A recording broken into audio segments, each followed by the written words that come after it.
નમસ્તે વિદ્યાર્થી મિત્રો, આજે આપણે ધોરણ 12 અર્થશાસ્ત્રની અંદર યુનિટ 3 એટલે કે નાણું અને ફુગાવો તેની વિશે માહિતી મેળવશું. હવે પાઠની શરૂઆત કરતાં પહેલાં આનું મહત્ત્વ કેવી રીતે બોર્ડના પેપરમાં રહેલું છે તેની વિશે ચર્ચા કરીએ તો યુનિટ 3 એટલે કે નાણાં અને ફુગાવામાંથી બોર્ડના પેપરમાં કુલ 8 માર્કનું પૂછાય છે. તેમાંથી એક MCQ એટલે કે 1 માર્કનો એક પ્રશ્ન, 2 માર્કનો એક પ્રશ્ન અને એક પ્રશ્ન આવે છે 5 માર્કનો. ફરીથી કહું છું, 1 માર્કનો એક પ્રશ્ન એટલે કે MCQ 1 માર્કનો, એક પ્રશ્ન આવે છે 2 માર્કનો અને એક પ્રશ્ન આવે છે 5 માર્કનો. એમ કરીને કુલ 8 માર્કનું આ યુનિટમાંથી પૂછાય છે. હવે આપણે પાઠની શરૂઆત કરીએ તો તેની માટે તમારી સામે એક સ્ક્રીનમાં ફોટો આપેલો છે કે જેની અંદર અમુક મુદ્દાઓ લખેલા છે. એ મુદ્દાઓ જોઈએ તો આપણે સૌથી પહેલાં લખેલું છે સાટા પ્રથાની મર્યાદા, ત્યારબાદ આવે છે નાણાંનો ઉદ્ભવ, નાણાંનો અર્થ અને નાણાંના કાર્યો. હવે આ તો થઈ ટોપિકની વાત, પણ એની અગાઉ આપણે જે યુનિટનું નામ એટલે કે નાણું અને ફુગાવો. મિત્રો, આ જે પાઠ છે તે 2 વિભાગમાં વહેંચાયેલો છે. એક જે છે નાણું અને બીજો છે તે ટોપિક ફુગાવો.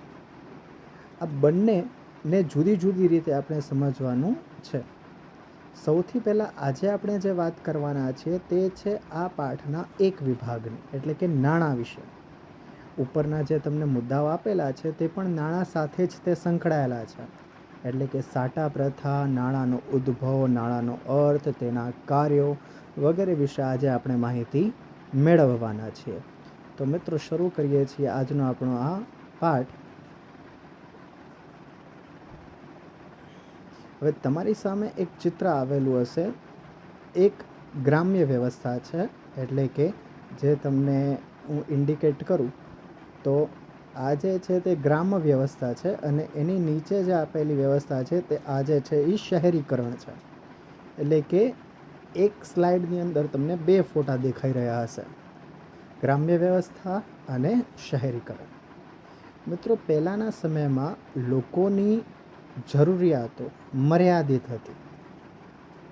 મર્યાદિત જરૂરિયાતોના લીધે લોકો અલગ અલગ પ્રકારના નાણાકીય લેવડ દેવડ કરી શકતા હતા.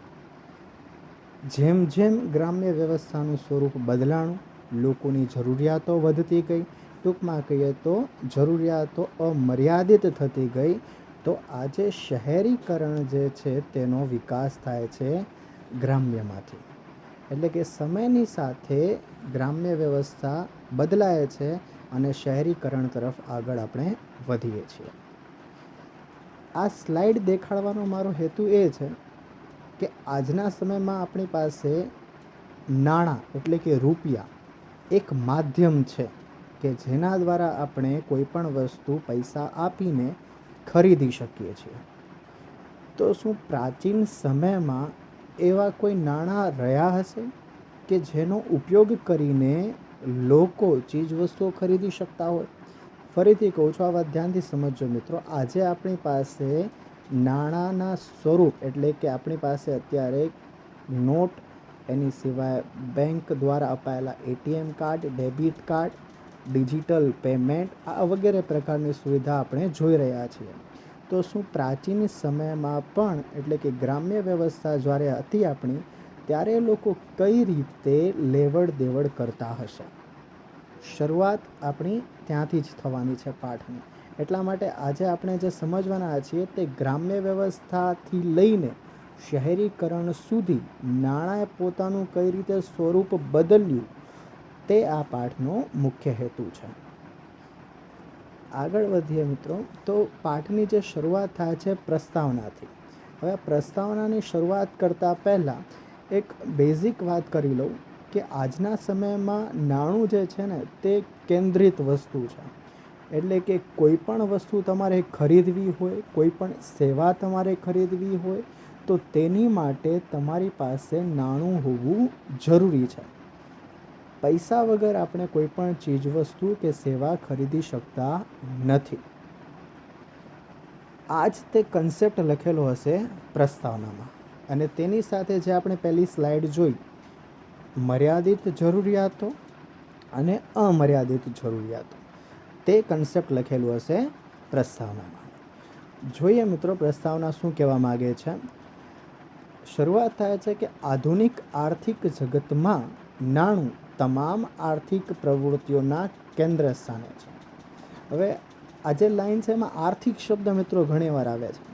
આર્થિક શબ્દનો મતલબ મેં તમને કીધેલું છે કે જ્યાં જ્યાં આર્થિક શબ્દ સંકળાયેલો હશે તો તે ક્યાંક ને ક્યાંક નાણાકીય બાબત સાથે જોડાયેલો શબ્દ હશે. એટલે કે આજના વર્તમાન સમયમાં જે નાણું છે તે જે નાણું જે છે તે કેન્દ્ર સ્થાને રહેલું છે. જે મેં તમને અગાઉ કીધું, આજે વ્યક્તિને જરૂરિયાત સંતોષવા માટે વસ્તુઓ અને સેવાઓ ખરીદવા નાણાંની જરૂર પડે છે. જો આ પણ મુદ્દો આવી ગયો તો અગાઉ કે વ્યક્તિને હાલના સમયમાં પોતાની જરૂરિયાતો સંતોષવા માટે, એટલે કે કોઈ પણ વસ્તુ ખરીદવા માટે, કોઈ પણ સેવા ખરીદવા માટે નાણાંની જરૂરિયાત રહે છે. આગળ જોઈએ, નાણું વિનિમયનું માધ્યમ છે, સાથે મૂલ્યનું સંગ્રાહક પણ છે અને ભવિષ્યમાં ઉદ્ભવનારી જરૂરિયાતો ખરીદવા લોકો નાણાંને બચાવે છે. હવે આ 3 પોઈન્ટ આપણી માટે સૌથી અગત્યના છે મિત્રો. સૌથી પહેલું આમાં પોઈન્ટ આવે છે એ છે નાણું જે છે તે વિનિમયનું માધ્યમ. વિનિમય એને કહેવાય કે આપણે કોઈને પૈસા આપીએ અને તે આપણને વસ્તુ આપે, તો એ જે પ્રક્રિયા થઈ એને કહેવામાં આવે છે વિનિમય. વિનિમય ચીજવસ્તુઓનો પણ થઈ શકે છે, વિનિમય સેવાનો પણ થઈ શકે છે, પણ વિનિમય માટે માધ્યમ હોવું જરૂરી છે જે કામ કરે છે નાણું. બીજો ઉપયોગ જે છે નાણાંનો તે શું છે? નાણું મૂલ્ય સંગ્રાહક છે. મૂલ્ય સંગ્રાહકનો મતલબ શું છે કે આજે જો તમે કોઈ પણ કામ કરી રહ્યા છો તેમાંથી તમારી પાસે પૈસા વધી રહ્યા છે તો એ તમે સાચવીને મૂકી શકો છો ભવિષ્યમાં ઉદ્ભવનારી જરૂરિયાતને પૂરી કરવા માટે. કન્સેપ્ટ ખબર પડી? પહેલો કન્સેપ્ટ શું કહેવા માગે છે? નાણું જે છે તે વિનિમયનું માધ્યમ છે. બીજો જે કન્સેપ્ટ કહે છે તે છે નાણું સંગ્રાહક તરીકેનું કાર્ય કરે છે. અને ત્રીજો મુદ્દો જે આપણને કહે છે કે નાણું જે છે તે ભવિષ્યમાં ઉદ્ભવનારી જરૂરિયાતોને પૂરી કરવા માટે અગત્યનું છે. જો આપણે હાઇલાઇટ કરીએ આ 3 મુદ્દા, તમે ધ્યાનથી એમાં પણ ટીક કરી નાખજો પોતાના મટીરિયલમાં કે વિનિમયનું માધ્યમ, સંગ્રાહકનું માધ્યમ અને ભવિષ્યમાં ઉદ્ભવનારી જરૂરિયાતોને ખરીદવા માટે. પહેલો પેરેગ્રાફ ખ્યાલ આવ્યો? ફરીથી જો પહેલા પેરેગ્રાફમાં કઈ કઈ બાબતો આવી તો આર્થિક જગતમાં નાણું જે છે તે કેન્દ્ર સ્થાને છે. બીજો કન્સેપ્ટ જે આવ્યો કે કોઈ પણ ચીજવસ્તુ કે સેવા ખરીદવા માટે નાણાંની જરૂરિયાત હોય છે. આગળનો જે કન્સેપ્ટ આવ્યો તે 3 મેઇન ટોપિક આવ્યા, એટલે કે 3 અગત્યના શબ્દો આવ્યા.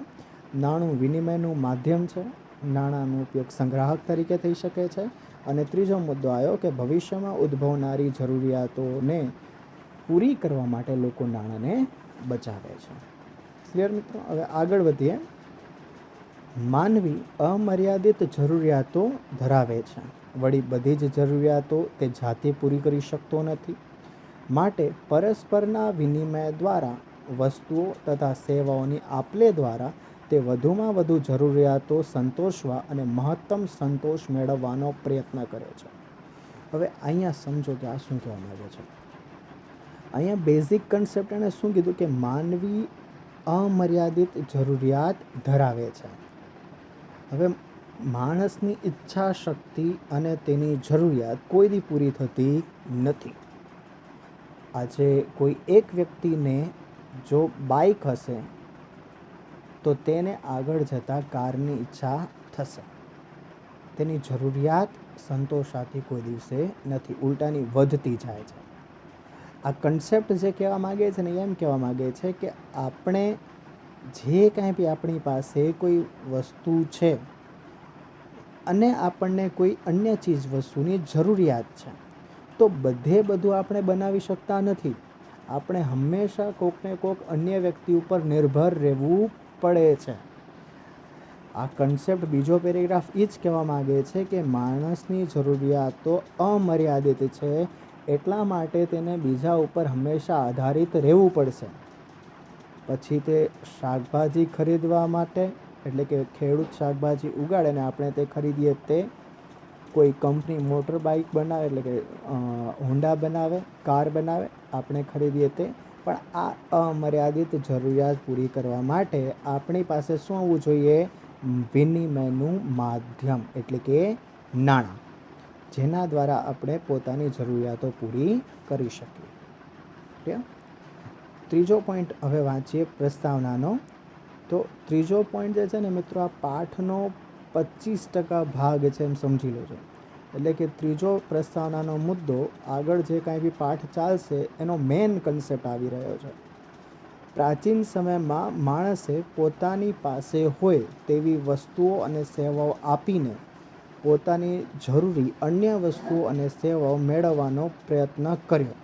આ પ્રથાને વસ્તુ વિનિમય પ્રથા કે સાટા પ્રથા કહેવામાં આવે છે. હવે આની માટે પહેલાં એક સ્લાઇડ આપણે જોઈએ. Barter system. બાર્ટર સિસ્ટમ અંગ્રેજીમાં કહેવામાં આવે છે. એનું જે ગુજરાતી પ્રોનાઉન્સિએશન, ગુજરાતી ઉચ્ચારણ થાય છે તે છે સાટા પ્રથા. સાટા પ્રથાનો સિમ્પલ મતલબ, સાદો મતલબ એમ જ છે કે વસ્તુ કે સેવા આપીને વસ્તુ કે સેવા મેળવવી.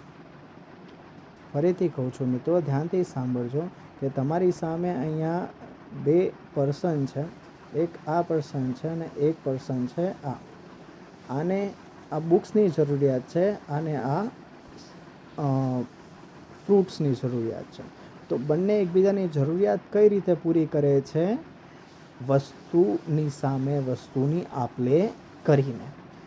સેમ એવી રીતે જ તે સેવાની સામે સેવા આપ-લે થઈ શકે તો વિનિમય પ્રથા પ્રાચીન સમયમાં થતી હતી.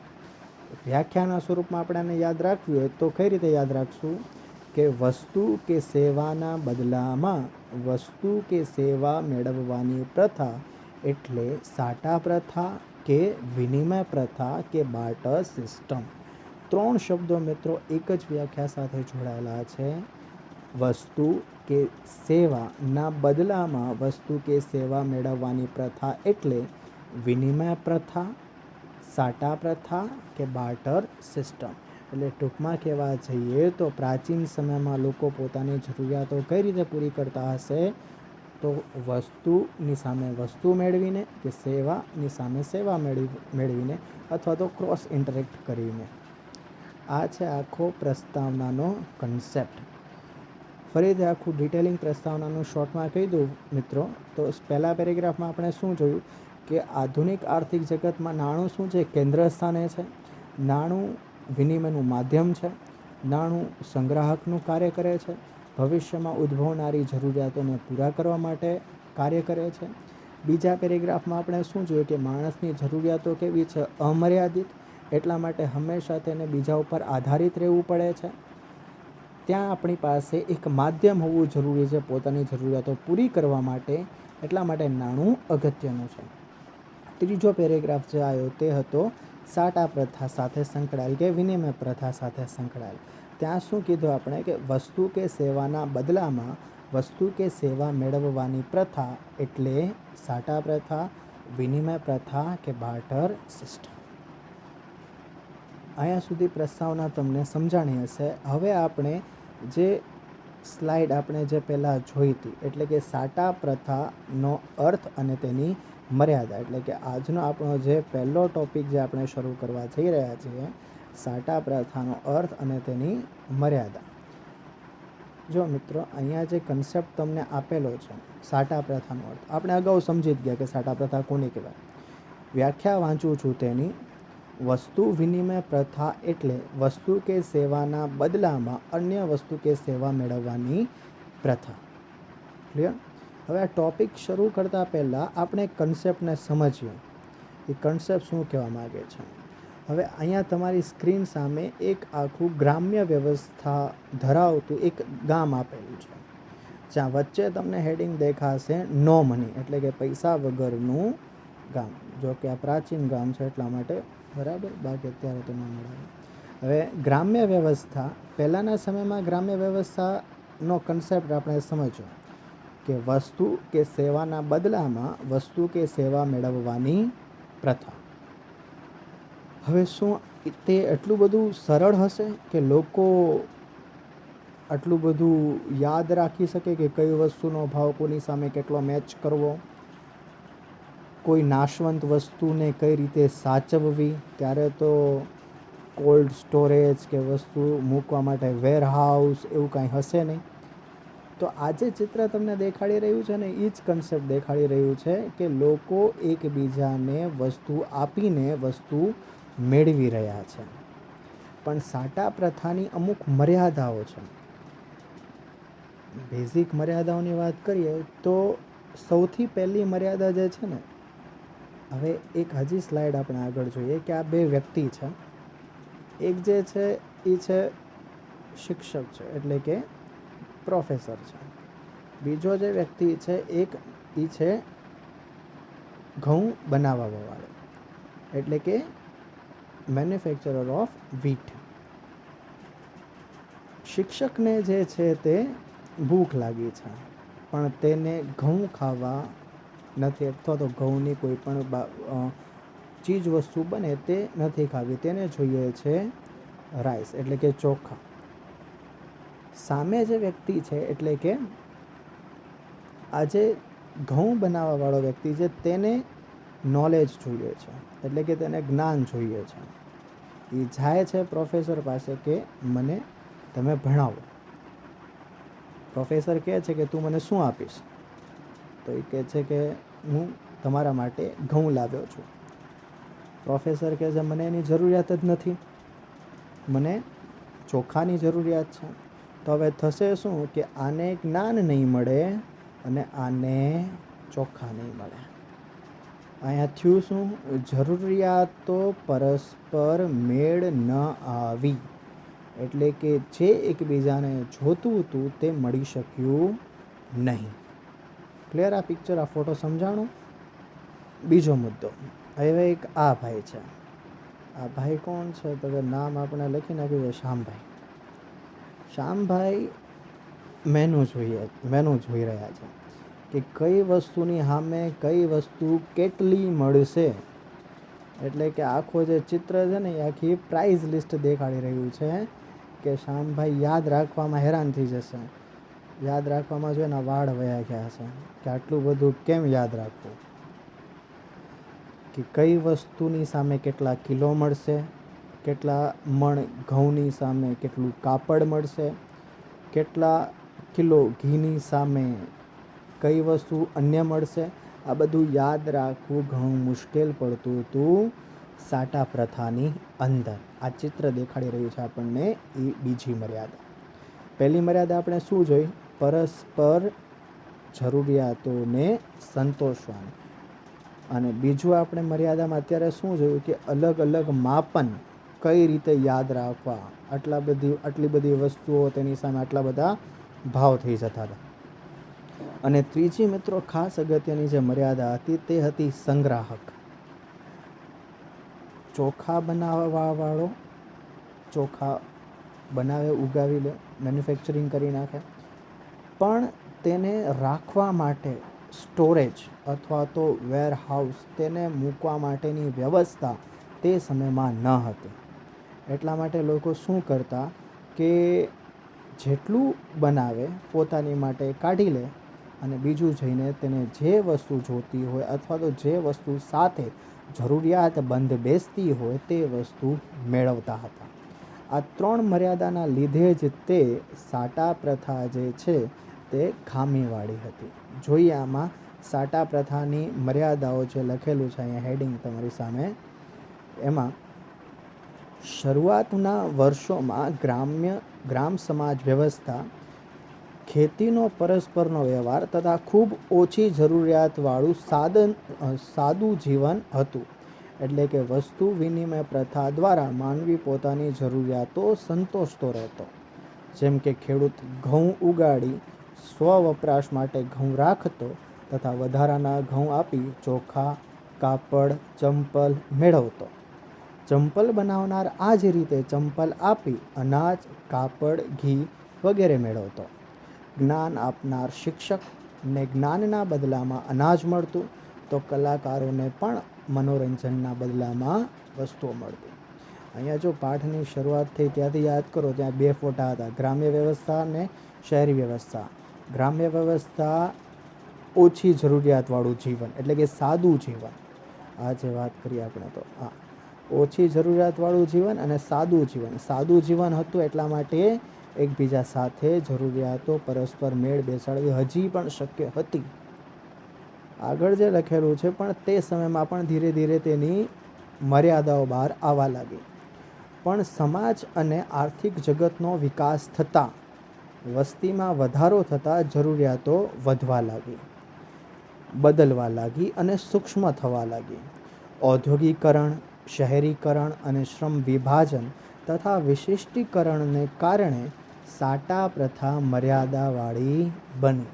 એટલે કે જેમ જેમ લોકો ગ્રામ્ય વ્યવસ્થામાંથી, એટલે કે ઓછી જરૂરિયાતોમાંથી વધુ જરૂરિયાતો તરફ આગળ વધ્યા, તો શું થયું? શહેરીકરણનો વિકાસ થતો ગયો અને સાટા પ્રથાની મર્યાદાઓ બહાર આવતી ગઈ. હવે પરસ્પરના પ્રત્યક્ષ વ્યવહારો ઓછા થઈ ગયા અને જરૂરિયાતો વધી ગઈ. જોઈએ હવે મિત્રો સાટા પ્રથાની મર્યાદાઓ. 3 મર્યાદાઓ છે. એક પહેલું ચિત્ર યાદ કરો જે આપણે જોયું, શિક્ષક અને ખેડૂતનું. જરૂરિયાતો પરસ્પર મેળ બેસાડવાની સમસ્યા. ત્યાં આપણે શું જોયું હતું ચિત્રમાં, કે શિક્ષકને એટલે કે તેને શું જોતું હતું? ચોખા. જ્યારે ખેડૂતની પાસે હતા ઘઉં. તેને જોતું હતું જ્ઞાન, પણ શિક્ષકને જરૂરિયાત અલગ હતી એટલા માટે તે તેને આપી શકે તેમ ન હતો. એટલે બંનેની એકબીજાની જરૂરિયાતો ત્યારે પૂરી થઈ ન હતી. અહીંયા પણ એ જ કન્સેપ્ટ છે. એમાં આગળ વધીએ આપણે. આર્થિક સામાજિક વિકાસ થવાની સાથે માણસની જરૂરિયાતો વધી અને અર્થતંત્ર સરળમાંથી જટિલ બન્યું.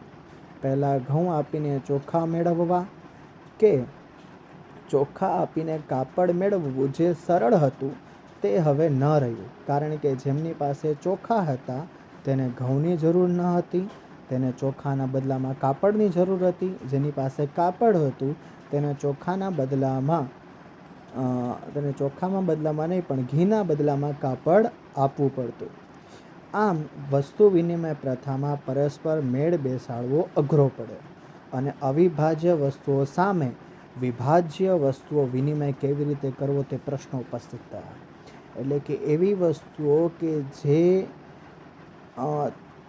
ખરીદવી હોય તો અવિભાજ્ય, એટલે કે તે પૂરેપૂરી ખરીદવી પડે તેવી વસ્તુની સામે વિભાજ્ય, એટલે કે જે ટુકડા ટુકડામાં આપણે ખરીદી શકીએ તેવી વસ્તુઓ કઈ રીતે એકબીજા સાથે મેળ બેસાડવું તે સમસ્યા ઊભી થઈ.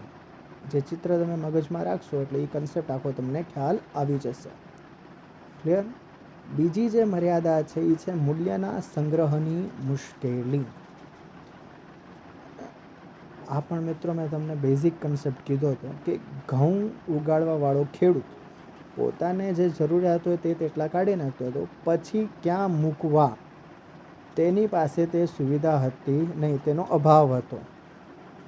તો એ જ કન્સેપ્ટ અહીંયા સમજાવેલો છે બીજી મર્યાદાની અંદર, કે વસ્તુ વિનિમય પ્રથામાં વ્યક્તિને મૂલ્યના સંગ્રહની બાબતમાં વ્યાપક મુશ્કેલીઓનો સામનો કરવો પડતો.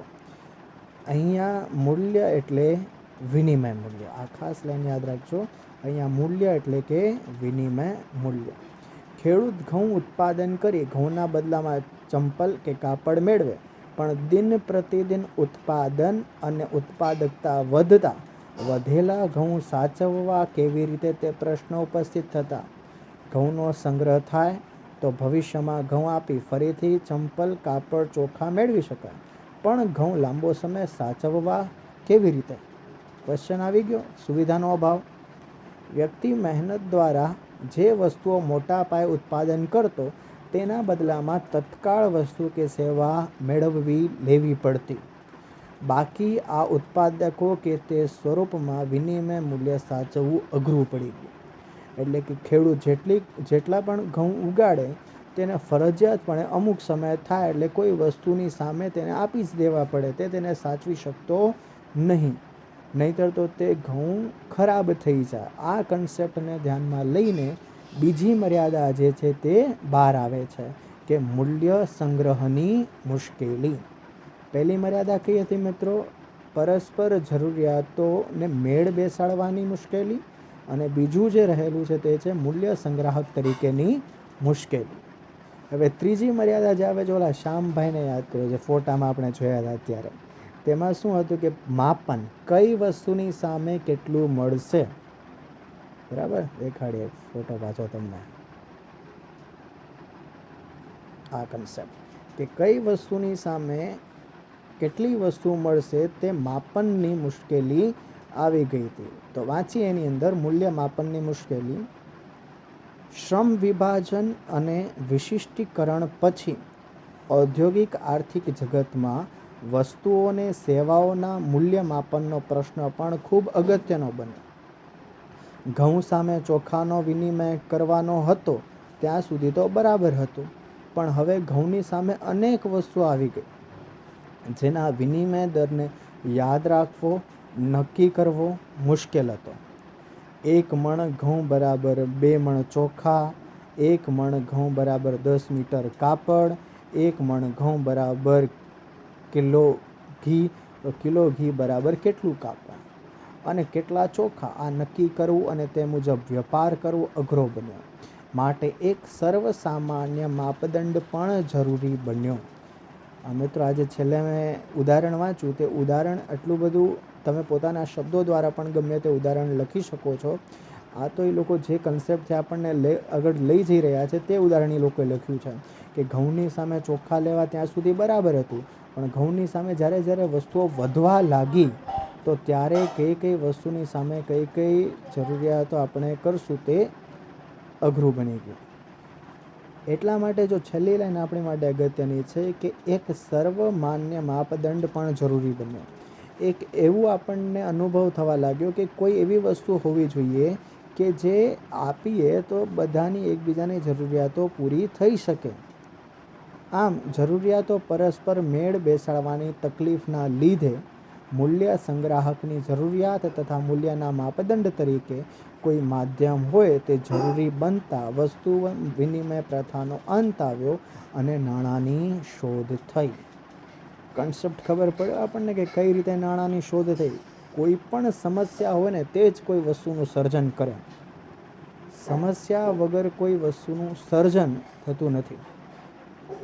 આ જ બેઝિક કન્સેપ્ટ હતો કે જે ઘણી બધી મર્યાદાઓના લીધે જરૂરિયાતો પરસ્પર મેળ બેસાડવાની, મૂલ્ય સંગ્રાહકની, માપનની, તેના લીધે શું થાય છે? નાણાંનો ઉદ્ભવ થાય છે.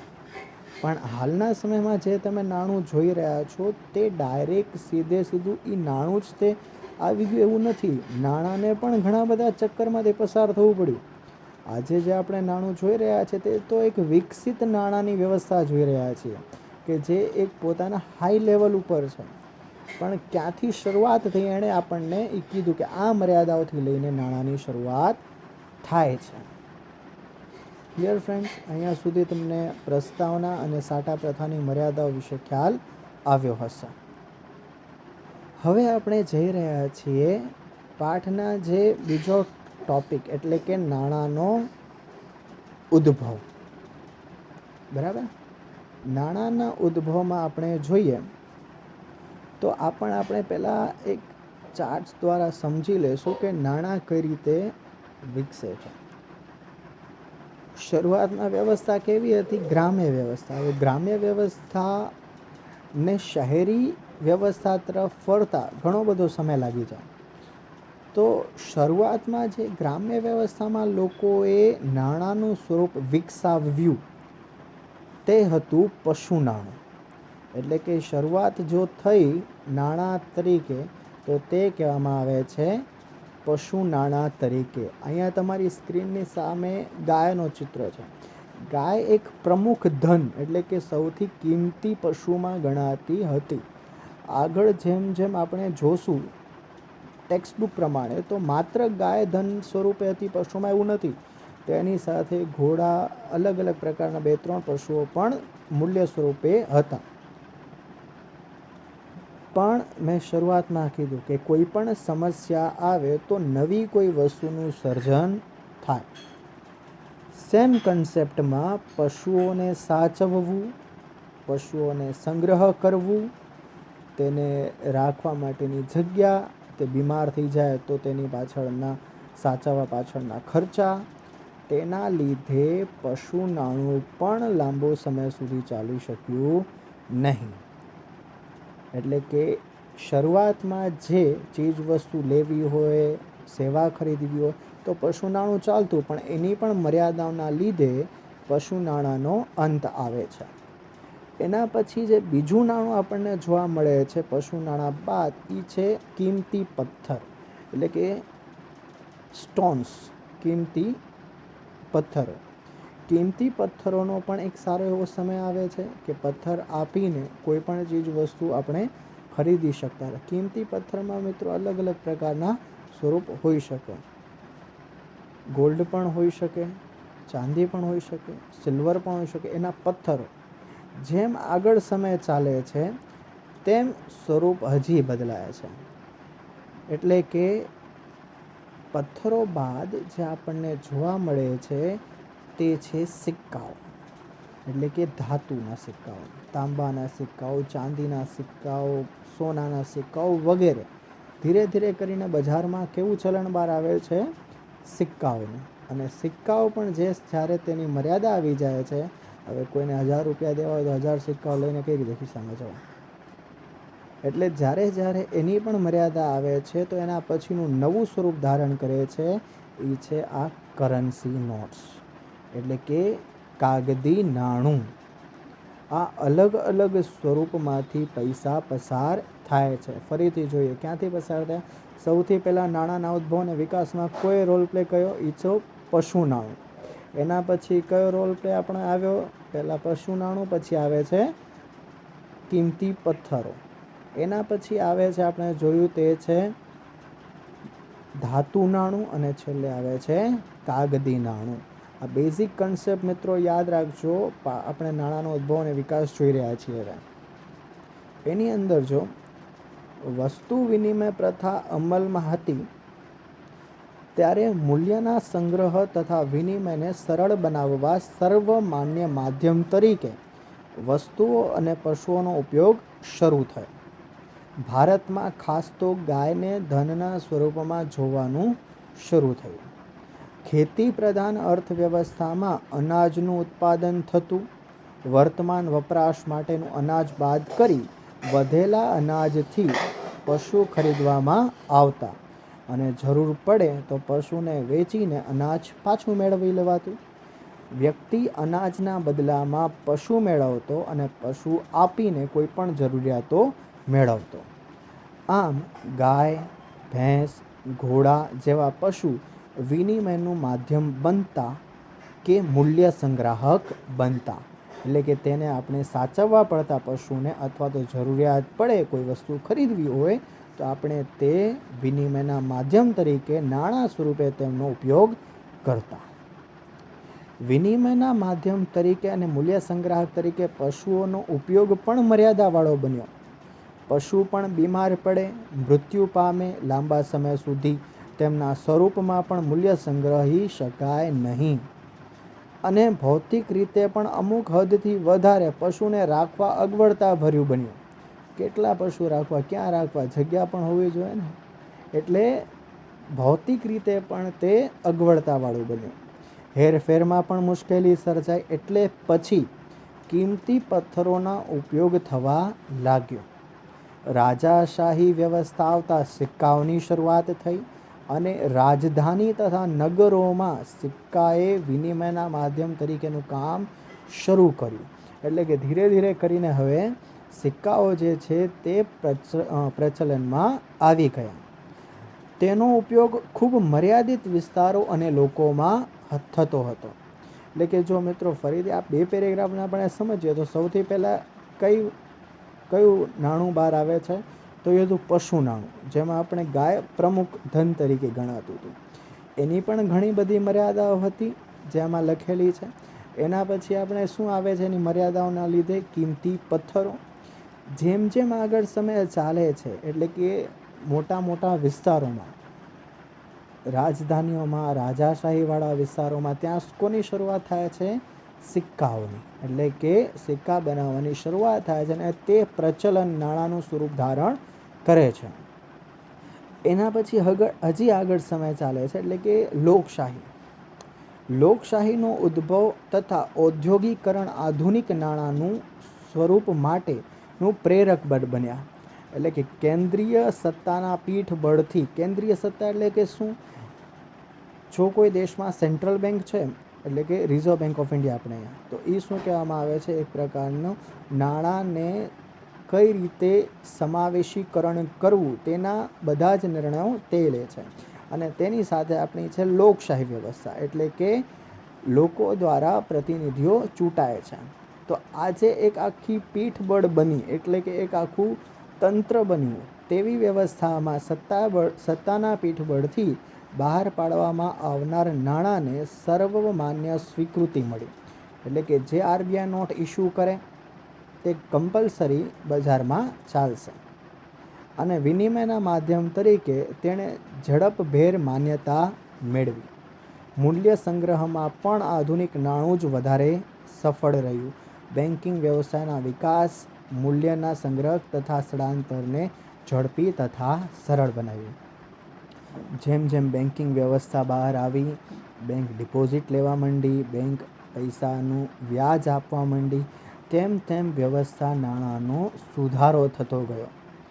હજી આની કરતાં પણ આગળ જો આપણને સમજવું હોય ને તો બેન્કિંગ વ્યવસ્થા બાદ, આ તો ઠીક અહીંયા સુધી નાણાંની વાત કરેલી છે, એટલે કે નોટ, કરન્સી, કાગદી નાણાંની વાત કરેલી છે. પણ હાલના સમયમાં જો આપણે વાત કરીએ ને તો ડિજિટલ કરન્સી એટલે કે ક્રિપ્ટો કરન્સી પણ એક એવી કરન્સી છે કે જે અમુક જગ્યાએ એક્સેપ્ટ કરેલી છે.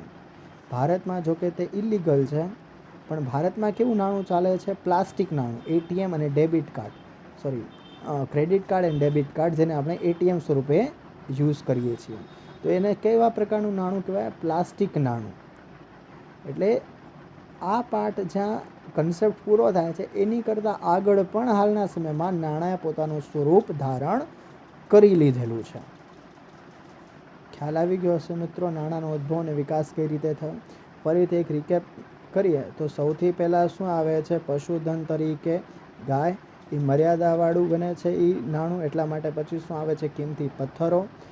એ પણ મર્યાદાવાળા બને છે એટલે બજારમાં શું આવે છે?